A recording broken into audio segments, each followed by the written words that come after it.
Okay, so today's lecture we are going to talk about the derivation of prism formula. Okay, one of the very important term in ray optics, or one of the very important term related with the chapter refraction of light, prism formula. So in order to derive prism formula, the first thing that we are going to do is we are going to draw a neat diagram showing refraction of monochromatic light through thin prism. So for that I will draw this principal section of prism. Okay, A, B, C is principal section of prism. I will take a ray of light PQ as my incident ray. Okay, so this PQ is incident ray. The point at which this incident ray meets the refracting surface AB, I will draw this normal. Correct? So all of you know that this angle made by incident ray with normal is called as angle of incidence. What will happen? This ray will suffer refraction and it will move along QR after refraction. This is my angle of refraction. Correct? What is going to happen at this face AC? The ray of light is again going to suffer refraction because now the light ray is coming from glass to air. So once again I will draw a normal here, okay, perpendicular to the surface AC. Okay, let these two normals meet at point M. Okay, I call this point as point M. And when the ray of light goes from denser to rarer medium, it moves away from the normal. So RS is my emergent ray, PQ incident ray, QR refracted ray, and RS is emergent ray. The angle made by this RS with the normal is called as angle of emergence. This angle I call R1 for first refraction, this angle I call R2 for second refraction. The logic is very simple. All of you know the reversibility principle. That is, if I make the path of this ray of light reverse, suppose I send a light ray in the direction SR, then the light will exactly retrace the same path. That means it will travel from S to R, R to Q, and Q to P. So in that case, SR will become my incident ray. If SR is incident ray, this E will become angle of incidence. Correct? This R2 will become angle of refraction. So when PQ is incident ray, R1 is angle of refraction. When SR is incident ray, R2 is angle of refraction. I hope all of you understood this. So whenever you draw a diagram, also do labeling. What is ABC? Principal section of prism. This triangle ABC represents principal section of prism. PQ incident ray, QR refracted ray, RS emergent ray. Correct? What is angle of incidence? Angle I is angle of incidence. Angle R1 and angle R2 are angle of refraction, and this angle E is angle of deviation. Okay, whenever you write the answer to the prism formula, okay, derive prism formula in your examination paper, this labeling is very important. If you draw only diagram, you will only get half mark for the diagram. There are 2 marks for the diagram, half mark for this picture and 1.5 mark for this labeling.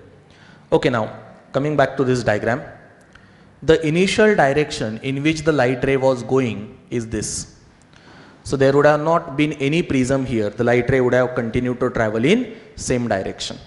What is the final direction? RS is the final direction. Correct? So the angle between my initial direction and my final direction, this angle is called as angle of deviation. Because of this prism, the light ray has suffered deviation. And what is the angle of deviation? delta is my angle of deviation. So what is delta here? Angle of deviation. I hope all of you understood this figure. Okay, so first thing in prism formula you should do is you should draw this figure, okay, showing the refraction of monochromatic light through prism. I hope all of you understood this figure. Figure कळाली सगळ्यांना. Okay, now once you have understood this diagram and once you have drawn this diagram in your notebook, okay, I think we have already drawn this diagram in notebook in our previous lecture, correct?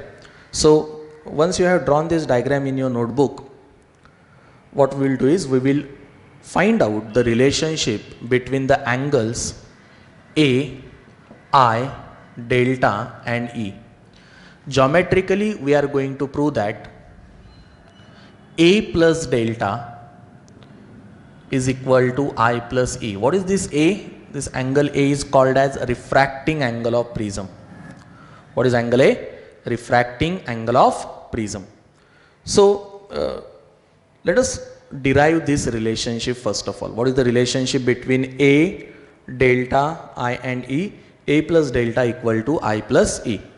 Okay, sometimes question will be only up to this much. Prove that for prism A plus delta equal to I plus E. Now see the figure and try to understand what will be the value of this angle, okay, which I am shown by angle X. What will be this angle? You can easily find out that this angle X is I minus R1. Why? Because this is I, this total has to be I. So this small angle X has to be what? I minus R1. Do you agree with this? I will call this point as point T, and I am talking about angle TQR. Which angle I am talking about? Angle TQR. Can you tell me what is the value of this angle TQR? It is I minus R1. Okay, because these two are vertically opposite angles, has to be same. So I should be equal to R1 plus this small angle, and this small angle should be I minus R1. Similarly, what will be this angle? Let me show it by Y. Okay, in diagram, angle TRM. Okay, this angle is E, so this total angle has to be E. Out of that, this part is R2, so Y will be equal to what? E minus R2. Okay, in both cases, what geometrical condition we have used? Vertically opposite angles. Correct? So have you understood this? This TQR is I minus R1, this TRQ is E minus R2. So if you look at triangle TQR, this angle delta is exterior angle, correct? And you have learned in 10th standard that the value or the measure of exterior angle is equal to sum of its remote interior angles. So this delta has to be equal to this X plus Y, correct? This X we have already written as I minus R1. This Y we have already written as E minus R2, correct? So my delta angle will be equal to I plus E minus R1 plus R2. Okay, let me call this as equation number 1. Okay, I will call this as equation number 1. All of you understood this? How I calculated this delta? Using exterior angle theorem. In triangle TQR, angle delta is exterior angle. So the value of exterior angle is equal to sum of its remote interior angles. So I hope all of you understood this. Okay, let's move ahead now. पुढे जाऊयात आपण. हा delta तुम्हाला कळाला आहे सगळ्यांना, बरोबर आहे? आता ट्रायंगल QRM मध्ये बघा. Triangle QRM. In this triangle, the sum of these three angles, which three? R1 plus R2 plus M should be what?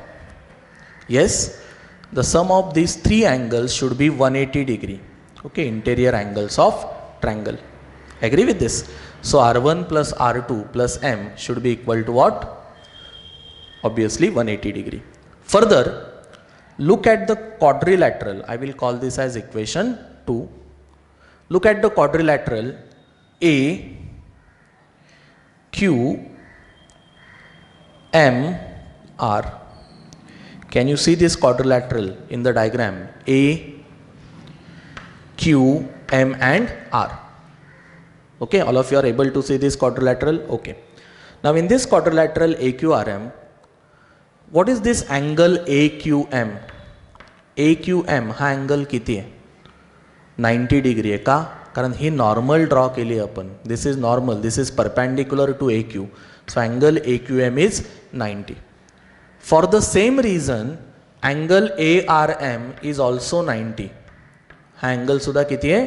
90 degree.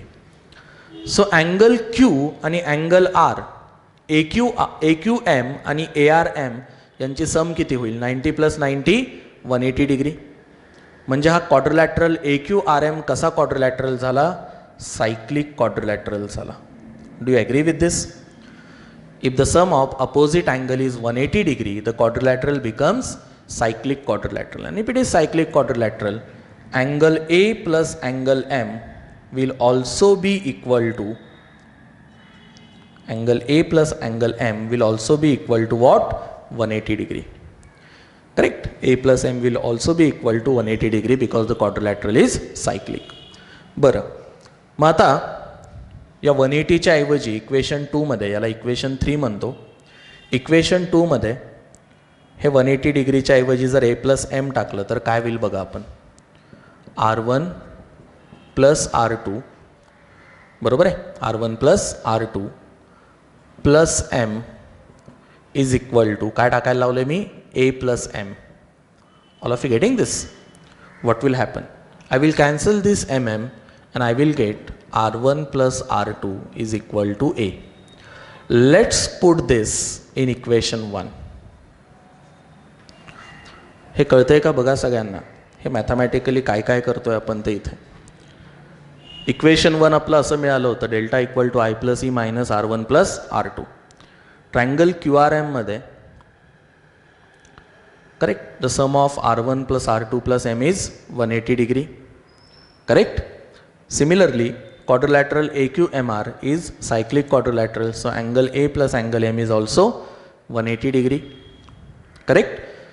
आता इथं 2 आणि 3 RHS are same, so LHS also has to be same.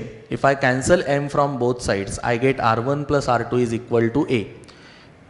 इथे R1 plus R2 आहे. So I will put this value of R1 plus R2 as A and I will write delta is equal to I plus E minus A. If I take this A on LHS, I will write A plus delta equal to I plus E. A very important, a very famous relationship for prism. अतिशय महत्त्वाचं relationship आहे हे प्रिझमसाठी. कुठल्याही प्रिझममध्ये A, delta, I आणि E या चार अँगलमध्ये काय रिलेशन असतं? A plus delta equal to I plus E. A is what? Refracting angle of prism. Delta angle of deviation. I angle of incidence and E angle of emergence. लक्षात येते सगळ्यांच्या? कधी कधी एक्झामला फक्त इथपर्यंतच प्रश्न येतो. Show that A plus delta equal to I plus E. Okay, आता प्रिझम फॉर्म्युला डिराईव्ह करायला सांगितल्यानंतर पहिलं काम आपल्याला करायला लागतं ते म्हणजे रिलेशनशिप डेव्हलप करायचं. काय रिलेशनशिप डेव्हलप केलं आपण? A plus delta equal to I plus E. Okay, once you derive this relationship, one more thing, try to understand that.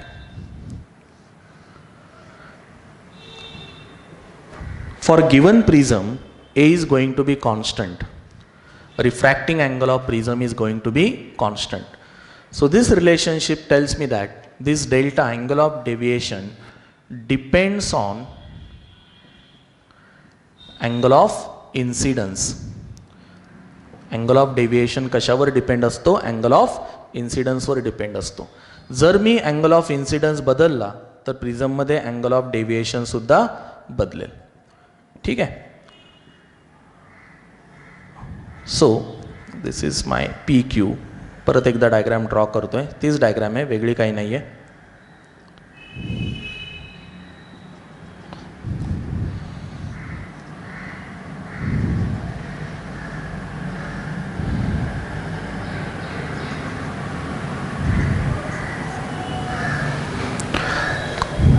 बघा इथे जर मी अँगल ऑफ इन्सिडन्स बदलला आय, तर अँगल ऑफ डेव्हिएशन पण काय होतो, डेल्टा बदलतो. असं मला हे इक्वेशन सांगतं. A plus delta equal to I plus E. Correct. A plus delta म्हणजेच I plus E. So if I change I, this delta will also change. आता या ठिकाणी जर आपण एक्सपेरिमेंट केला, आयच्या व्हॅल्यू बदलल्या,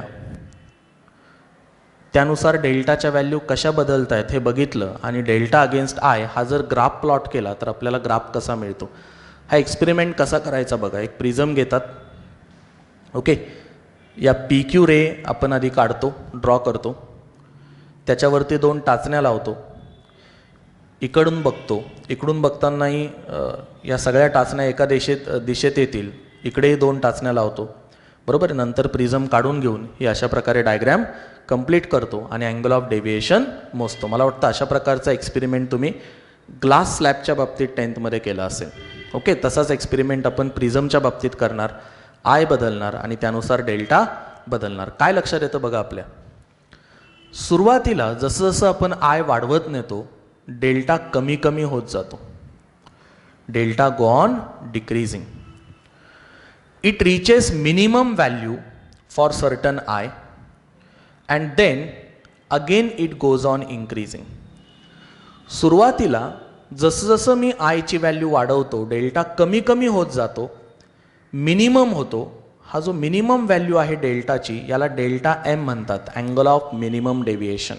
what word I am using? Angle of minimum deviation. Angle of minimum deviation. So जर हा ग्राफ आपण ड्रॉ केला, स्मूथ कर्व जर या सगळ्या पॉईंटला जोडणारी काढली, तर असा ग्राफ आपल्याला मिळतो. What does this graph suggest me? Initially as I increases, delta decreases. For certain I, for certain angle of incidence, delta becomes minimum, called as angle of minimum deviation. I पुढे वाढवला की angle of deviation सुद्धा काय होतो, increase होतो. Okay. I hope सगळ्यांना हा graph कळाला आहे. कसा ड्रॉ केला आहे हा graph experimentally. Okay. We have drawn this graph experimentally. All of you understood this graph? कळतंय सगळ्यांना? बरं. आता समोर बघा. जर मला अँगल ऑफ डेव्हिएशनची एखादी व्हॅल्यू दिली आहे डेल्टा, आणि त्यावरनं विचारलं आहे की अँगल ऑफ इन्सिडन्स किती आहे, तर मला 2 व्हॅल्यूज मिळतील. अँगल ऑफ इन्सिडन्सच्या किती व्हॅल्यूज मिळतील? 2. ग्राफमध्ये बघा, डेल्टा अँगल ऑफ डेव्हिएशनची व्हॅल्यू. इथून मी जर या कर्वला वाय ॲक्सिसला पॅरलल लाईन काढली, तर ही लाईन कर्वला 2 पॉईंटमध्ये कट करेल. हा एक पॉईंट आणि हा एक point. Agree with this? So this is the value of angle of incidence. This is also the value of angle of incidence. When angle of incidence is I1, what is the angle of deviation? Delta. When angle of incidence is I2, what is the angle of deviation? Delta. नीट बघा हा part महत्त्वाचा आहे. Angle of incidence I1 असेल तेव्हा angle of deviation किती आहे? Delta आहे. Angle of incidence I2 असेल तेव्हाही अँगल ऑफ इन्सिडन्स किती आहे? अँगल ऑफ डेव्हिएशन किती आहे? डेल्टा. अर्थ असा होतो याचा, for every value of angle of deviation there are 2 values of angle of incidence.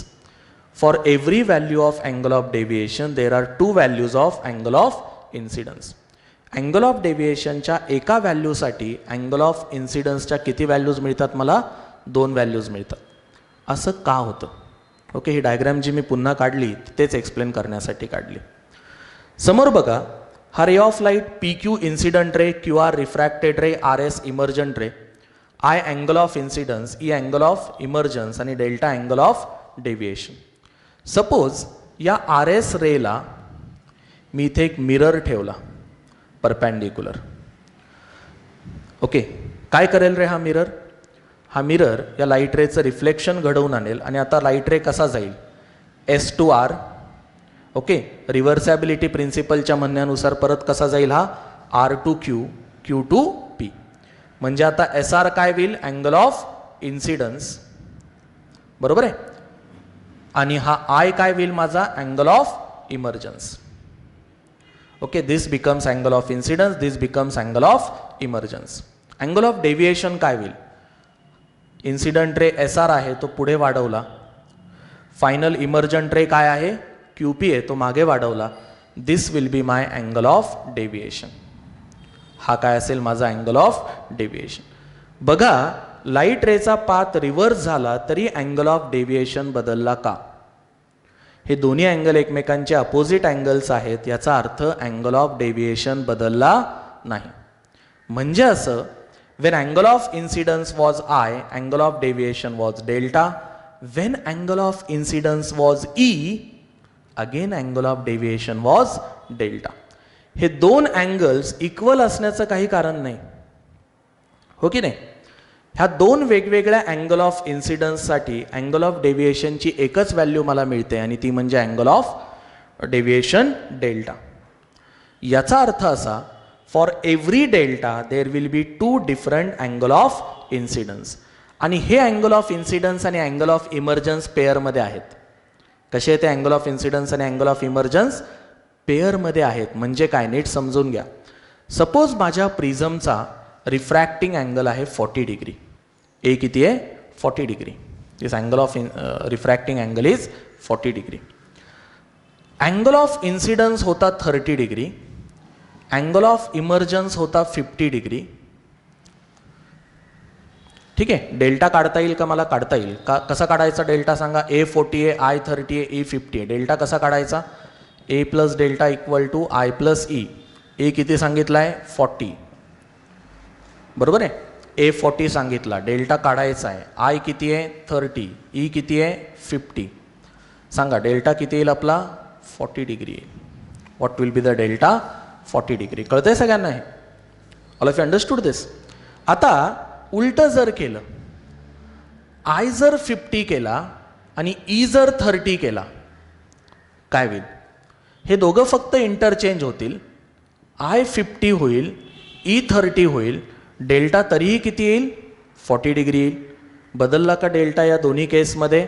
नाही. I आणि Eचं फक्त काय झालं? इंटरचेंज झाले I आणि E. कशामुळे होतं हे? हे होतं रिव्हर्सॅबिलिटी प्रिन्सिपलमुळे. कशामुळे होतं हे? रिव्हर्सॅबिलिटी प्रिन्सिपलमुळे.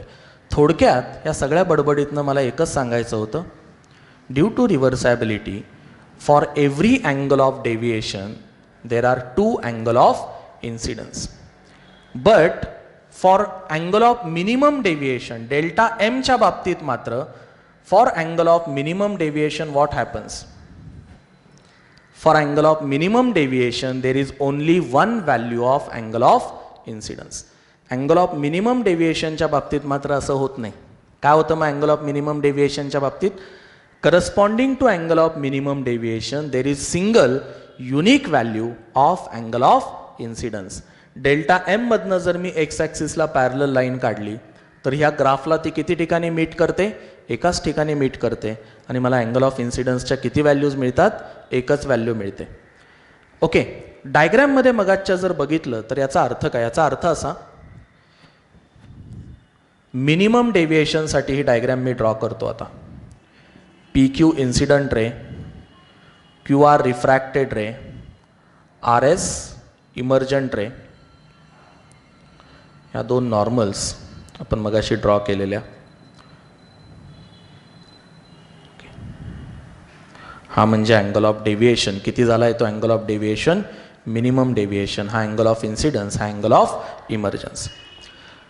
जर हा रे ऑफ लाईट रिव्हर्स केला तर हा पण काय असेल? Angle of minimum deviation. बरोबर आहे. हा पण काय असेल? Angle of minimum deviation. त्यावेळेस हा काय होईल? Angle of incidence. आणि हा काय होईल? Angle of emergence.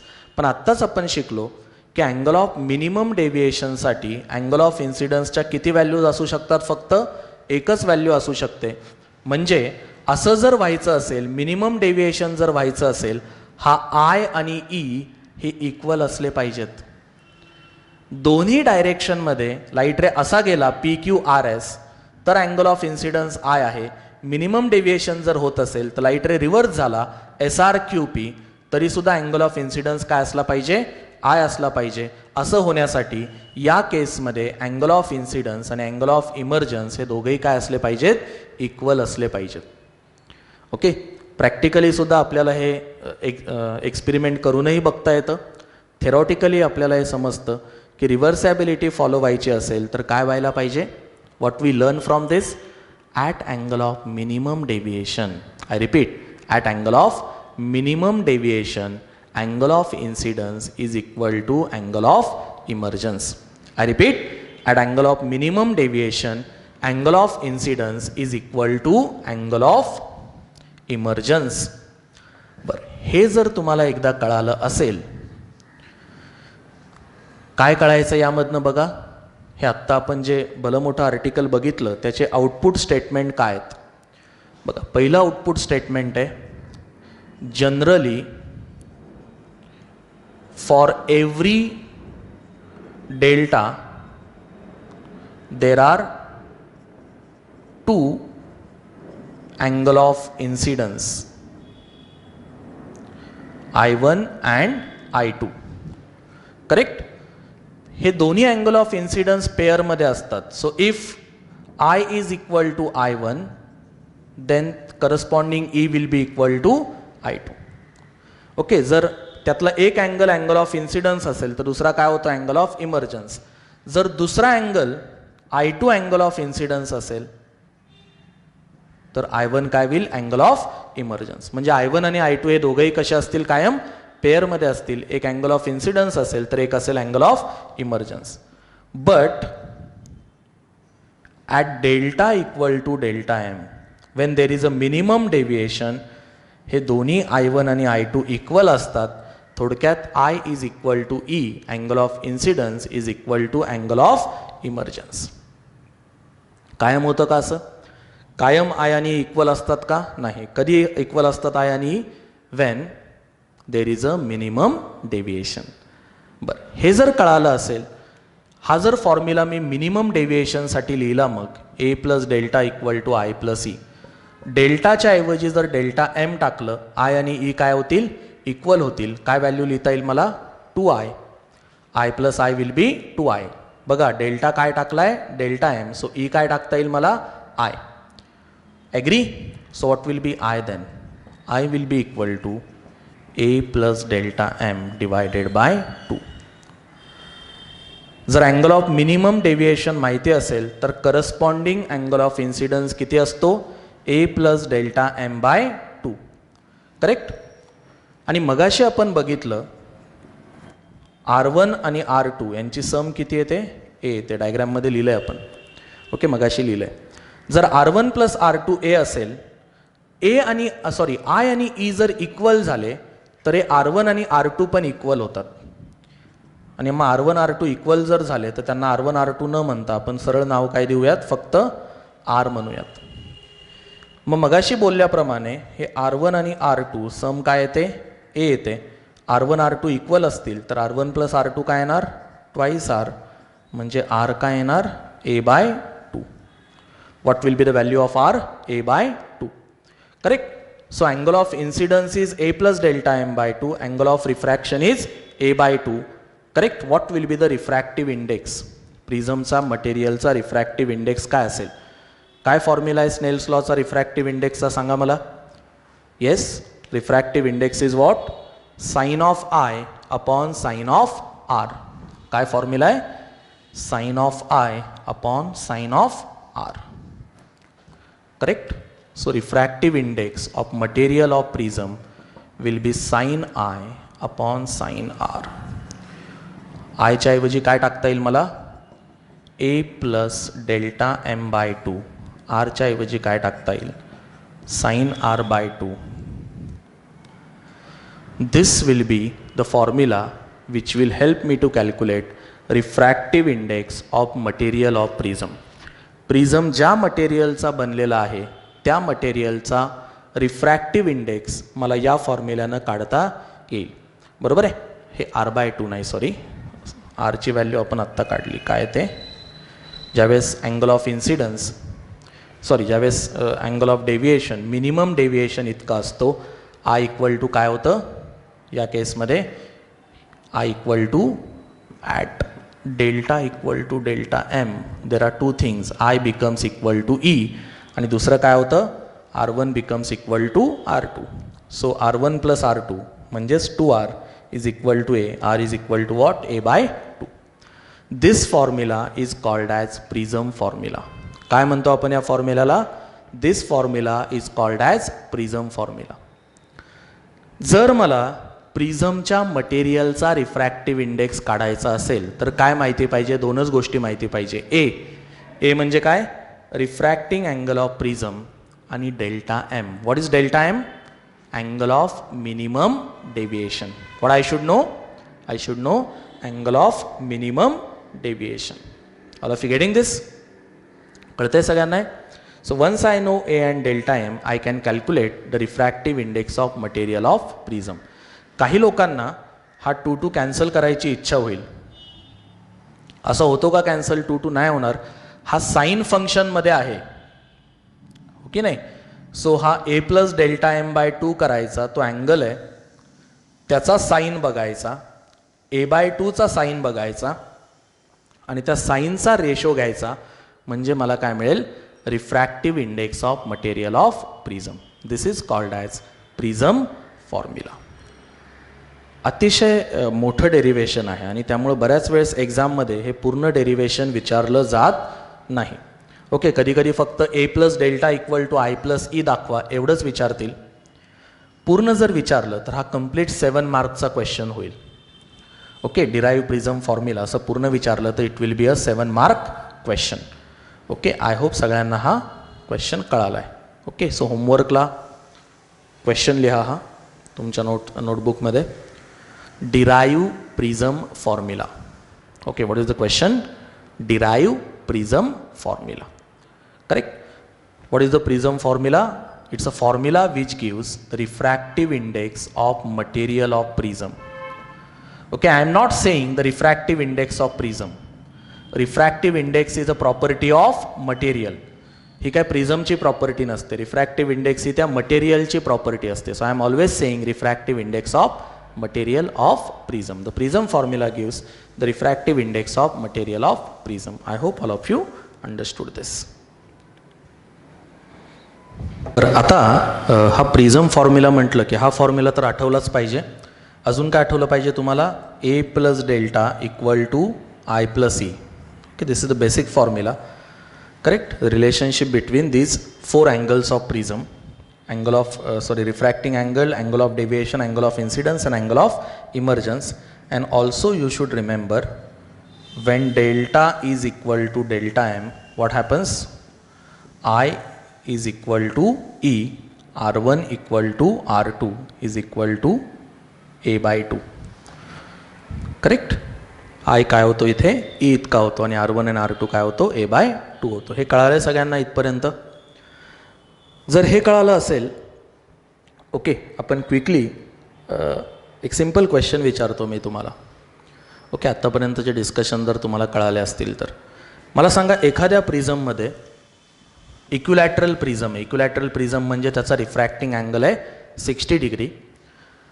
अशा प्रिझममध्ये अँगल ऑफ इन्सिडन्स 50 डिग्री आहे, अँगल ऑफ इमर्जन्स 30 डिग्री आहे, अँगल ऑफ डेविएशन काय असेल? पटकन कॅल्क्युलेट करा. किती असेल अँगल ऑफ डेविएशन? कॅल्क्युलेट करता येईल तुम्हाला या फॉर्म्युल्यानं. A plus delta equal to I plus E. So A is what? 60. Delta we want to find out. I is 50 degree, E is 30 degree. Correct? So if you calculate 80 minus this 60, delta will be what? 20 degree. What will be the angle of deviation? 20 degree. Correct? Okay. So तुम्हाला या 4 angle मधलं relationship माहिती आहे आणि ते वापरता येईल. ठीक आहे ना? अजून एक क्वेश्चन विचारला जातो एक्झाममध्ये. Okay, for 2 different angle of incidence, for 2 different angle of incidence, angle of deviation is 20 degree. Angle of deviation is 20 degree for 2 different angle of incidence, I1 and I2. The refracting angle of prism is 60 degree and the difference in I1 and I2 is 10 degree. Find I1 and I2. Okay, हा interesting question आहे बघा, तुम्हाला झेपतोय का आता हा. Okay, तुम्ही प्रयत्न करा बरं. डेल्टा काय आहे माझा 20 डिग्री आहे. मग असे आपण बघितलं की एका अँगल ऑफ इन्सिडन्ससाठी करस्पॉन्डिंग किती अँगल ऑफ एका अँगल ऑफ डेव्हिएशनसाठी करस्पॉन्डिंग किती अँगल ऑफ इन्सिडन्स असतात, 2 असतात, I1 आणि I2. त्यांनी असं सांगितलं की त्या प्रिझमचा रिफ्रॅक्टिंग अँगल ए किती आहे 60 डिग्री आहे आणि I1 मायनस I2 दिलं आहे ते किती आहे 10 डिग्री. बघा लक्षात घ्या, हे I1 आणि I2 पेअरमध्ये असतात. So when I is equal to I1, angle of incidence जर I1 असेल तर अँगल ऑफ इमर्जन्स काय असेल I2. Angle of incidence I2 असेल तर अँगल ऑफ इमर्जन्स काय असेल I1. सो ही जर कंडिशन मी टाकली तर काय होतं बघा, A plus delta equal to I plus E. A किती आहे 60 डिग्री, बरोबर की नाही. A is what 60 degree. What is delta 20 degree. I किती आहे आता, for first case I have taken I as I1, so E will be automatically I2. What I will get, 60 plus 20 is 80 degree. I1 plus I2 is what, 80 degree. I1 minus I2 is what, 10 degree. बरोबर आहे. आता हे दोन equation तुम्हाला simultaneously सोडवता येतील का. Okay, तुम्ही तुमचे सोडवा मग. Equation 1, equation 2. ओके, हे इक्वेशन 1 आपल्याला दिलं होतं, हे 2 कसं मिळालं बघा. या दोन्ही अँगल ऑफ इन्सिडन्ससाठी अँगल ऑफ डेव्हिएशन 20 डिग्री आहे. याचाच अर्थ असा, हे जे दोन अँगल ऑफ इन्सिडन्स आहेत यातला एक जर आय असेल तर दुसरा ई असेल.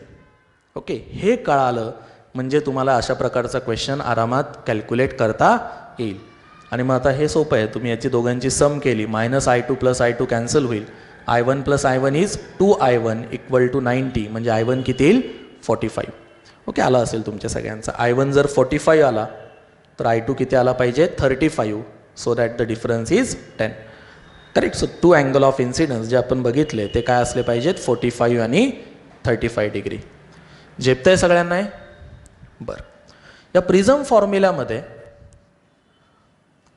ओके, हा जो प्रिझम फॉर्म्युला आहे आपला to calculate the refractive index of material of prism, sin A plus delta m by 2 divided by sin A by 2. This formula can be simplified for thin prism.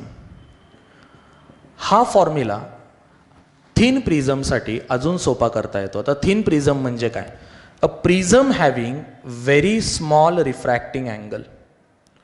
असा prism की ज्या प्रिझमचा refracting angle A खूप small आहे, अशा प्रिझममधनं जर रे of light गेला, A is very small, and when ray of light passes through such prism, my delta m is also very small. Angle of minimum deviation आणि refracting angle दोघेही जर खूप small असतील तर काय होईल. ओके, इथे एक मॅथमॅटिकल गोष्ट आहे जी तुम्ही अजून 11वीत शिकलेला नाही आहात. ओके, मी तुम्हाला डायरेक्टली सांगतो. For angles which are very small, if theta is very very small, हे चिन्ह कळतंय ना कशाचं चिन्ह आहे, very very small. If theta is very very small then sine theta is equal to theta. जर अँगल थीटा खूप स्मॉल असेल, रेडियनमध्ये एक्सप्रेस केला असेल, हे महत्त्वाचं, कशात एक्सप्रेस केला पाहिजे, रेडियनमध्ये एक्सप्रेस केला असेल तर काय होतं, sine theta is equal to theta.